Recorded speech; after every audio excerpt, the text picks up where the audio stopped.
The world is running towards AI, and so are we. Looking to build AI applications and SaaS products. But before we start building and integrating LLM models into our application, it is very important to actually do a proper research and find the most suitable model for your use case and affordability. Don't worry, I'm here to help you with just that. First things first, what even is an LLM? In simple terms, it's a machine learning model trained on huge amounts of data to understand and generate human-like language. Consider ChatGPT, Claude, Gemini, Mistral, Llama. These are all examples of LLMs. Alright, now let's dive deep into the main part. Why is doing this research so important to pick the right LLM model? Okay, let us assume we pick the latest GPT 4.1 to build a document summarization tool. So we are picking GPT 4.1 as it's a powerful model and it will obviously give us better responses compared to other models, but only when it's suitable for our use case. So what is the point I'm coming to? So here GPT 4.1 costs $2 for input and $8 for output for 1 million tokens input and output combined, or you can calculate them separately as well. So let us do some simple math here. A basic one-page PDF has something around 400 to 500 words on average. So let us assume we send its content as input and tell our model to summarize it. So now the input contains 500 words and the output will for say will have something around 150 words, which totals out to be 750 words.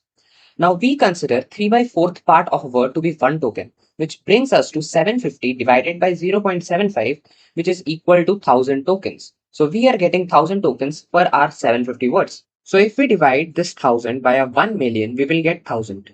So it means that you will be paying $10 per 1000 responses, inputs and outputs combined. Whereas instead of GPT 4.1, if we use O4 mini, it will cost us $0.55 per input and 2.20 for output, which is $2.75 in total. So here we will be paying $2.75 for 1000 responses, which is very much cost effective for scalable products, right?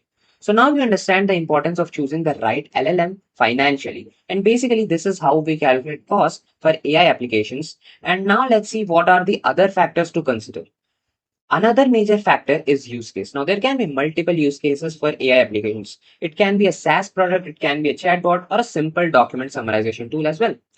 Another very important factor is the context length. Now, context length basically refers to how much information the model can remember at once. The previous chats, uploaded reference documents, all these come into context only. Another factor will be, let's say, type of model. Now, there are two major types of models, open source models and commercial models. We will talk about these two things later on in this video. All right. And the last but a very important factor is the accuracy and performance of a model. Now, different models have different parameters of accuracy and performance. So it's important. Now let's talk about major commercial models and their features. Now, commercial models basically means models which are available on API basis, something like OpenAI, Gemini, and Claude, which we can pay for the API keys and use them in our products. So it's basically that. Now let's talk about OpenAI GPT-4o. Now coming to its cost, it costs us $5 for input and $20 for output. It has a context limit of 128k tokens.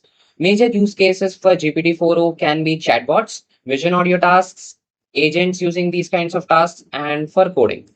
Key features is that it is a multimodal, like you can use it for text, image, audio, and video as well. It can also provide us with real-time responses, and it is cheaper and faster compared to GPT-4 Turbo. Coming to OpenAI's GPT 3.5 Turbo, its costs are $0.50 and $1.50. It has a context limit of 16,000 to 128,000 tokens. The major key uses are budget LLM apps, chatbots, summaries, and prototyping. And coming to its key features, it is quite cost efficient and it is majorly used in many open source tools and it is very good at fine tuning support. Now let's talk about Anthropic's Claude 3.5 Sonnet. Now basically it costs $3 for input and $15 for output and it has a context limit of 200k tokens.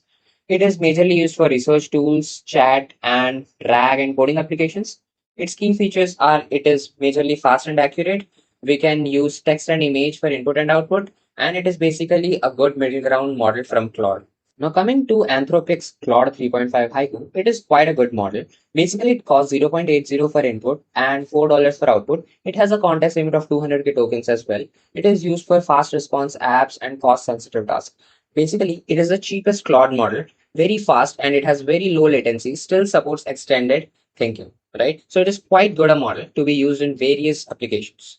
Now, if we talk about Google's Gemini 1.5 Pro, it basically costs $1.25 for input and $10 for output if the context length is less than or equals to 200k tokens, and 2.50 and $15 if the context is greater than 200k tokens. Now, basically, the context limit for Google's Gemini 1.5 Pro is 1 million, which is quite a lot. Now, its use cases are advanced reasoning, large inputs, and very long workflows. The major key features for this model is its 1 million token context length, which is very huge, and it is quite strong at coding and vision, and it is also used in Gemini's AI Studio. Cohere Command R Plus.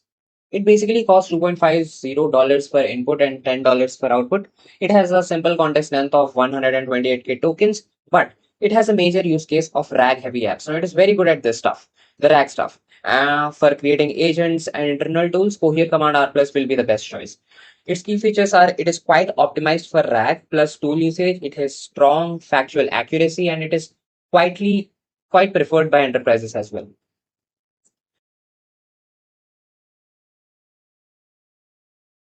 Now let's talk about open source models. So what are basically these open source models? So these are the models which are available on GitHub or via open source, which we can run on our local machines if we have the sufficient computing power. Now, because these are LLMs, we require a large amount of computing power to run them efficiently and quickly. That's why these companies like OpenAI and Gemini provide us APIs by running these LLMs on their computing heavy servers. So when does one has to choose an open source model? If you care about privacy, cost control, and running offline, you should go with open source model like Mistral, Llama 3, etc. But a major drawback is that you need to maintain your infrastructure on yourself. You need to do the fine tuning yourself. So you need to handle all that yourself. But if you use API based model, the setup is easy. The only concern can be about a privacy because you are sending your responses to them. So it depends on them what they are doing with your request. Now, based on my long hours of research for this video, I'm giving you a list of specific models for specific use cases.